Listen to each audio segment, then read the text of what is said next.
would like to make one thing quite clear. We're gonna see if you can stand up to a British woman with an umbrella. I never explain anything. It is not looking good for me. Oh, I make it a point never to give references. We remember her as always being nurturing and kind. How dare you suggest such a thing? And no, she might have some questionable advice. This is Jono versus Mary Poppins. I accept your challenge.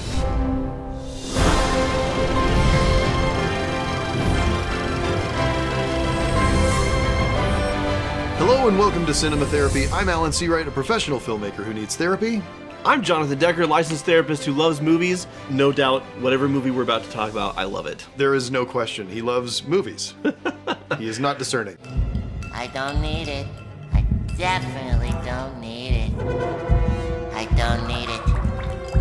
I don't need it. I don't need it. I don't need it. However, he should love this movie because it's an all-time classic, a worldwide beloved masterpiece. It's Mary Poppins. I need it! I think this was the first DVD I ever bought back in like 2002. That tracks It's completely. freaking Mary Poppins. But also, because I can't let good things be good, you have to fight Mary Poppins. Is this like This when is Jono versus Mary Poppins. Spoonful of sugar helps the medicine go down. It's like when I fought Iroh and I got my ass You kicked. got your ass kicked. We're gonna see if you can stand up to a petite British woman with an umbrella. She might have some questionable advice. I accept your challenge. Let them fight. We're gonna go through some of the stuff that she does to help the Banks family, who are delightful, and I love this movie. Okay. And we're also, Jono's gonna teach us and we're gonna learn and grow. Well, I'm sure I'll have some thoughts on how to help the Banks family as well, because that's what she's there to do. So yeah, It's also what you do for a living. that's what I do for a living. I help families. That a spoonful of sugar helps the medicine go down. It's not a sing-along. Medicine go down. Sorry. Medicine go down. Just a spoonful. I was tempted of to. sugar helps the medicine Because you lost your soul years ago. I never had one.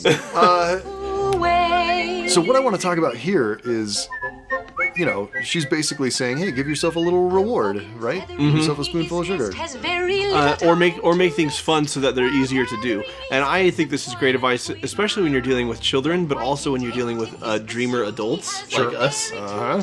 I mean, this is the whole reason this channel exists, is because the principles of psychology and family therapy are so helpful and so powerful, but they're always presented in such a dry, boring way. Yeah.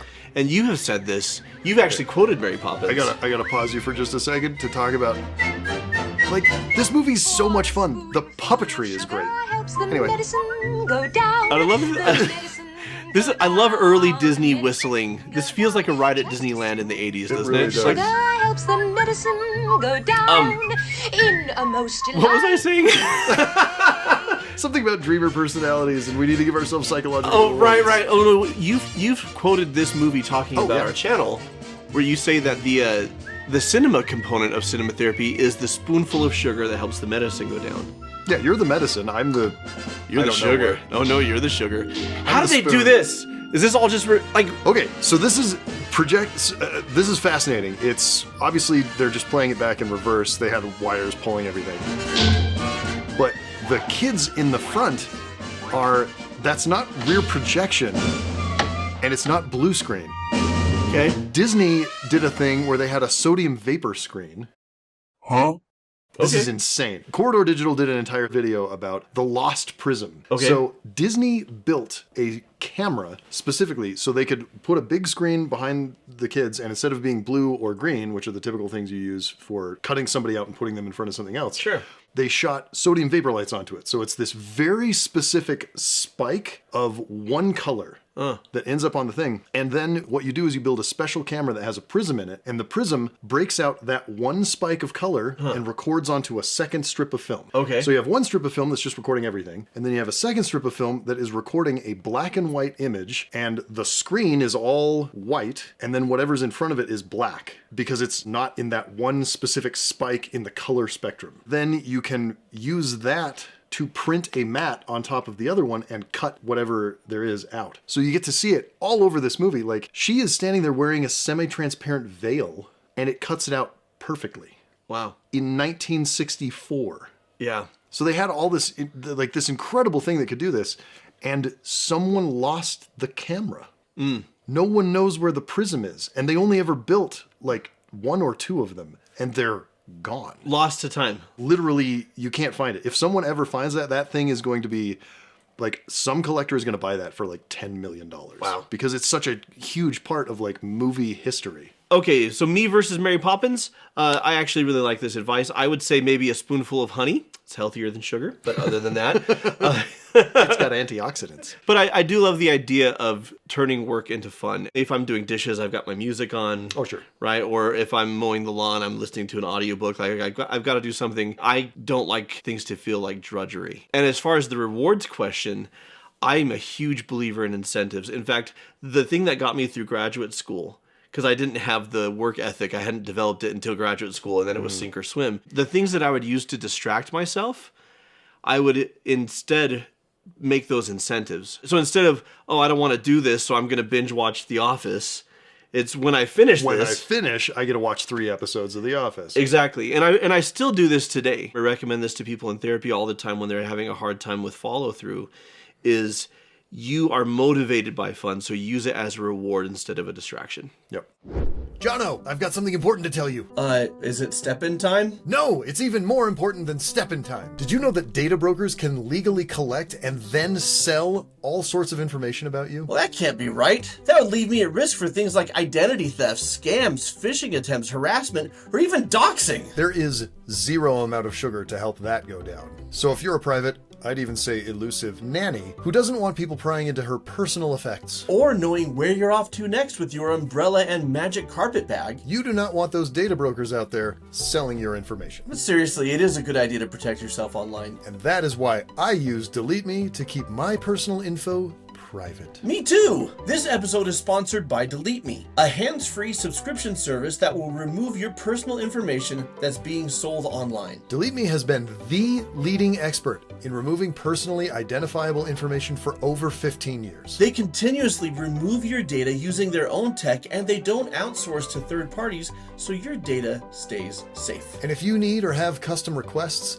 they have Delete Me privacy advisors, real, actual human people available to help you at any time. Man, they are practically perfect in every way. I've been using Delete Me and it has already removed me from 129 listings from 97 different data brokers. It seems like I'm a very public person who tells private, intimate, detailed stories, but those are the ones that I'm okay with being public. Yeah. I don't want people to know where I live. Get 20% off eligible Delete Me international plans when you go to joindeleteme.com/cinema and use promo code CINEMA at checkout, or use the QR code on screen. That's joindeleteme.com/cinema, code CINEMA. Silence, please. It's time to go to sleep. Oh, we couldn't possibly go to sleep. So many lovely things have happened today. Did they? Yes, when we jumped into Bert's chalk picture. And we rode the merry-go-round and all the horses jumped off And we all went riding over the countryside. Tally-ho to Tonga! Tonga! Yikes! Really? Mary Poppins, don't you remember? You won the horse race. A respectable person like me in a horse race? How dare you suggest such a thing? But I saw you do. Right, so she's gaslighting them. I was gonna say, Summon a policeman. Is that clear? It did happen. I saw it. it passes the line from like dry, playful teasing to Poppins were much too you're excited. crazy children that never Very happened. well, suit yourselves. Yeah. Stay awake, don't rest. And then she sings this beautiful lullaby. Don't Telling them to stay awake. So yeah, we're going to talk a little bit about gaslighting your kids, and we're going to, whether or not that's good, and reverse psychology, which I have definitely used a lot. All of this coming up in my new book, Gaslighting, How Much is Too Much? What's the right amount of gaslighting? You'll be shocked at the answer. No, I have noticed this while watching this film, which is an undisputed classic. Mary Poppins is a great character, but I think we remember her as always being nurturing and kind and affectionate. And no, She's kind of mean and sarcastic, yeah, sort of a lot. You brought your references, I presume. May I see them? Oh, I make it a point never to give references. First of all, I would like to make one thing quite clear. Yes. I never explain anything. Just as I thought. Extremely stubborn and suspicious. She's British kind, is what I would call it. yeah. Well, to your point, I think we all remember Gene Wilder's Willy Wonka being nicer than he was. Oh, he's a rascal. Yeah, he's only nice at the end. I wonder how long it's going to take him to push through. The suspense is terrible. He's going to go this time. I hope it'll last. He's a little troublemaker. I don't necessarily see the reason why she would take them on this big adventure and then act like it didn't happen. It would be different if she played it with like a little twinkle in her eye of like, oh, I don't know what you're talking about, you know, and everyone's like, oh, haha. But these kids are actually getting worked up and upset. And she's playing it very straight, like, couldn't possibly. Yeah, and then she doesn't smile and be like, gotcha. It's just like, no, you're wrong. And that's like, what I struggle with is she gaslighting them, or is that bone dry British humor? Yeah. Like, I don't know what the line is, because I'm a dumb American. Isn't that Reginald B. Stiffworth, the young upstart chap who's been touting the merits of a united European Commonwealth? Why, yes, I dare say that's the fellow. Oh, let's get him. Oh, Reginald! I disagree! So we'd love to know what you think. Is she gaslighting them, or is it just very, very dry? It's not that it rubs me the wrong way, because there's nothing that could make me not love this movie. Nothing about Mary Poppins could rub you the wrong way? Oh my gosh. That is one thing. Never mind. We know, Jono. We know. Again? Oh, the poor man. If it were me, I would celebrate with them in the fond memory that had been made. Yeah. And I do like when she says, I will be here until the weather changes. She is preparing them. I'm here for a purpose, and that purpose is to facilitate your attachment to your parents, not your attachment to me. And this is often what family therapists face. You want your clients to like you, you want to have a good relationship with them, but you're not looking to build lasting attachments between yourself and your clients. You're looking for your clients to build lasting attachments with each other. Yeah, your job is to parachute out of there with an umbrella. Yeah. Like, I don't think you parachute. I think you fly. Ascend. You turn your feet out weird, and you ascend safely onto your next adventure. Do you think we'll ever see her again? I'm sure we will, honey. I'm sure we will. As far as this is silly, but, you know, reverse psychology, stay awake to make them go to sleep. Oh, yeah. Like, I've reverse psychologied my kids any number of times. Am I causing them long-term damage? No, not. Well, it depends on what you're using it for. If you're saying, I hate you when you actually love them, yeah, that's gonna... I may have. I think singing a lullaby called Stay Awake is kind of genius, because it automatically triggers an attempt to stay awake that they're going to fail at. Telling a child to go to sleep triggers defiance. There's nothing to defy in that lullaby. Right. Yeah, it's pretty brilliant. A British bank is run with precision. A British home requires nothing less.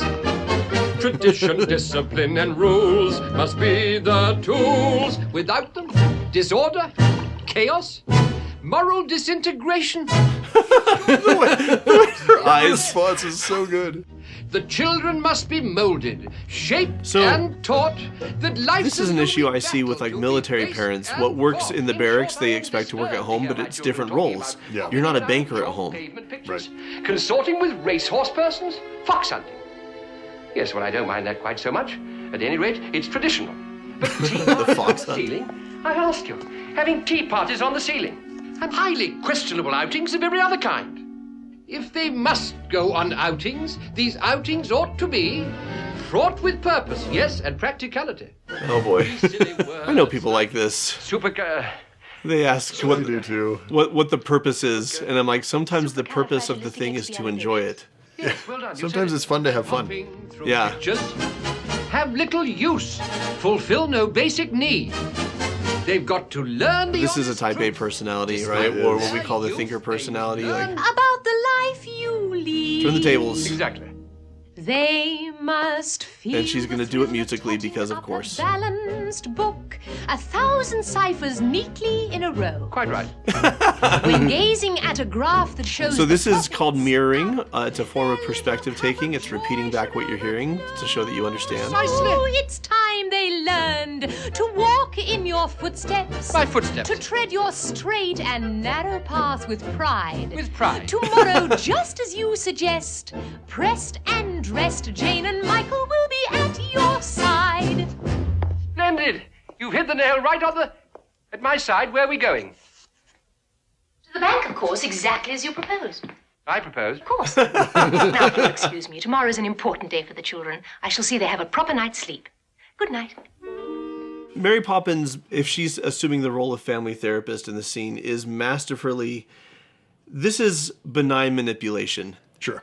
Which I will give you a peek behind the curtain. That's a good percentage of what therapy is benign manipulation. Honestly, that's a good percentage of what people skills is. But it's all about helping people realize what they want or what they need, using what they value to guide them there. Sure. And that's exactly what she does. Here's the issue with Mr. Banks. He makes a mistake that a lot of us make, is that we assume that what we value is what matters most or all that matters. Right. The things he's saying about order and structure and engaging in purposeful activities and preparing for the serious aspects of life. None of this is wrong. He's not wrong. Yeah. His issue, though, is because he doesn't value worthless frivolity. I use the word frivolity all the time. We need that more here in the States. But when he says worthless frivolity, is that he is judging fun for the sake of fun, engagement, and enjoyment for its own sake as pointless. Supercalifragilisticexpialidocious! What on earth are you talking about? Super, or whatever the infernal thing is. Any child psychologist will tell, or anthropologist, or biologist studying animal communities will tell you that play is an essential part of connection, of community forming, of physical development, of mental and emotional development. Yeah. And that's not just for children. Right. We need play, we need social engagement, we need creativity. It's good for our brains, and it helps us with the serious parts of life, and he's missing that entirely. Play games, sing songs, give treats. Ridiculous. And then, of course, there are people who I'm more on the other side of the spectrum, not now, but I delayed anything that wasn't fun. I put it off as long as I possibly could in life. I was definitely Peter Panning my way through life. I did not want to grow up. I wanted to just have fun adventures with my friends as long as possible. Alan was a big part of that. Mm-hmm. We stayed out of trouble, but mostly. The point is, we need balance. And the advice I'd be giving Mr. Banks is, you value what you value. You're denying what your children value. And in doing so, you're denying yourself connection with your children. You have their respect. You may not have their affection because you're not taking the time to engage with them on what matters to them. I have tuppence from my money box. Just this once, please. Waste your money on a lot of ragamuffin birds? Certainly not. But Mary Poppins... I am not interested in what Mary Poppins says, nor do I wish to keep hearing her name for the remainder of the day. Now come along. Right. But goats butt, birds fly, and children who are going on an outing with their father must get some sleep. Come along, please. An outing with father? Yes. I don't believe it. He's never taken us on an outing before. He's never taken us anywhere. Whatever did He's never taken us anywhere. What? You must have put the idea in his head somehow. What an impertinent thing to say. Me putting ideas into people's heads? Really? Where's he taking us? I know. The bank? We're going to come back to the movie Saving Mr. Banks in a second. It's more historical fiction than history, but there's an important point in the title. But hang on.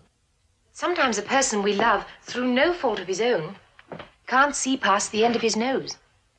Past the end of his nose? Yes. Sometimes a little thing can be quite important. Mary Poppins is hitting on a crucial part of family therapy, which is sometimes the person that the entire family is concerned about and they think they're the problem is not the person who really needs the help. Yeah. She has been hired ostensibly to get these kids in line. They need a nanny. They need someone to whip them into shape. A British nanny must be a general. The future empire lies within her hands. The kids are what is known as the identified patients, right? Sure. They're brought in and they're brought to the therapist saying, fix them. And she has correctly identified because she's observing the entire family system. And she's a witch. And she's a witch. Damien!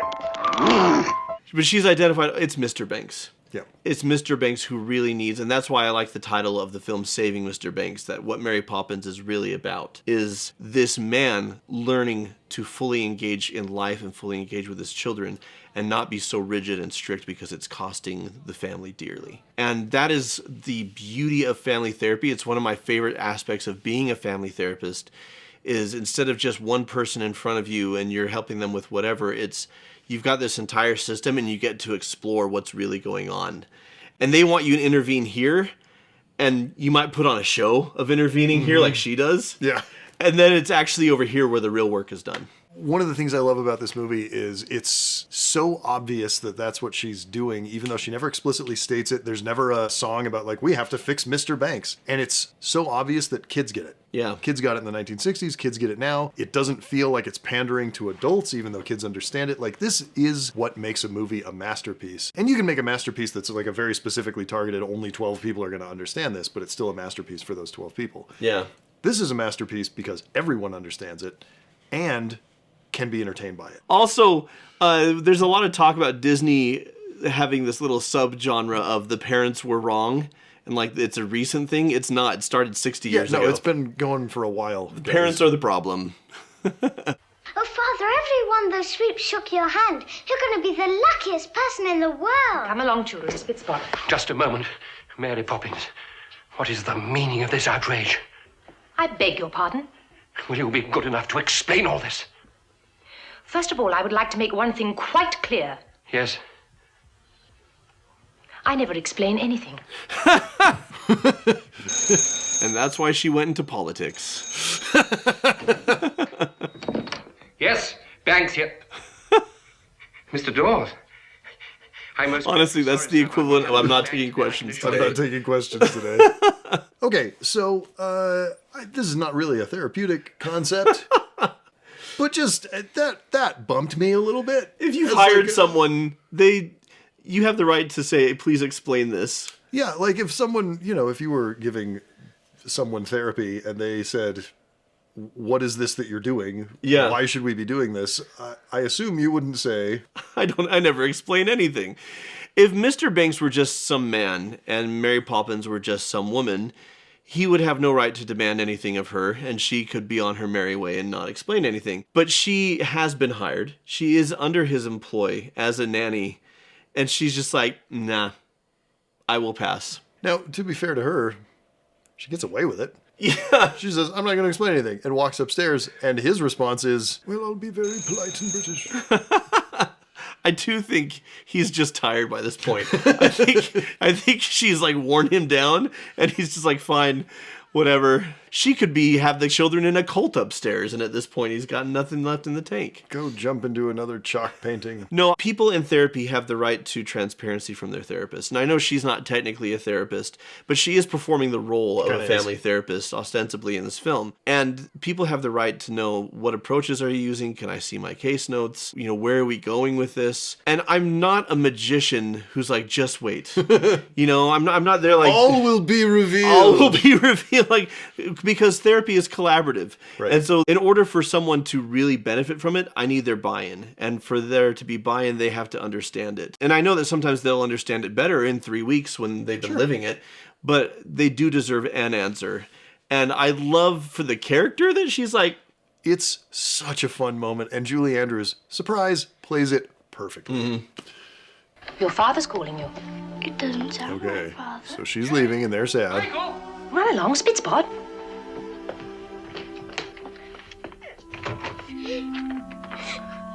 You won't go, Mary Poppins, will you? Spitspot. Okay, so she's kind of just ducking the question. I see her game here, though, a bit more. Okay.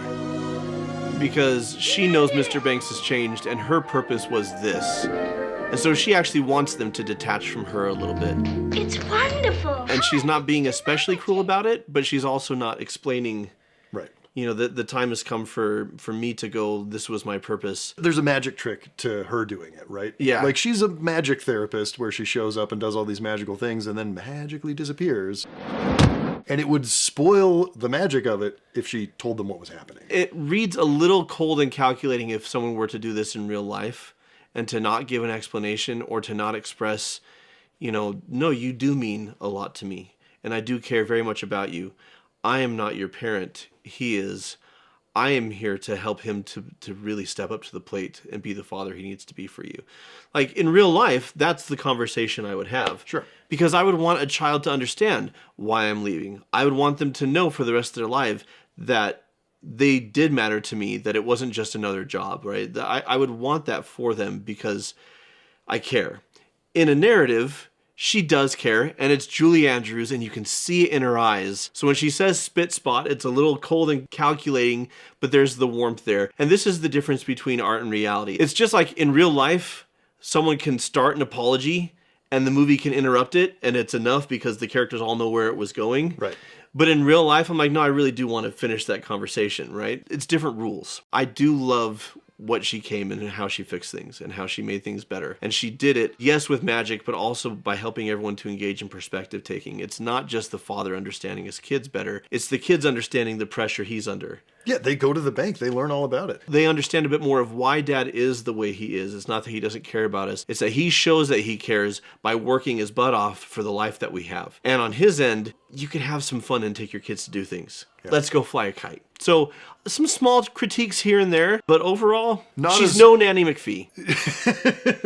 And who is? Not as dominating a victory for Mary Poppins as it was for Iroh. No, I feel like me versus Mary Poppins without magic powers, because that gives her the upper hand. Sure.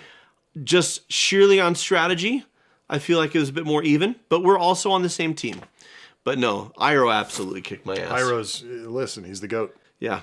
Are there any other therapeutic figures in cinema that you want to see Jono go up against mano a mano? So until next time, it's supercalifragilisticexpialidocious, even though the sound of it is something quite atrocious. If you say it loud enough, you always sound precocious. Supercalifragilisticexpialidocious.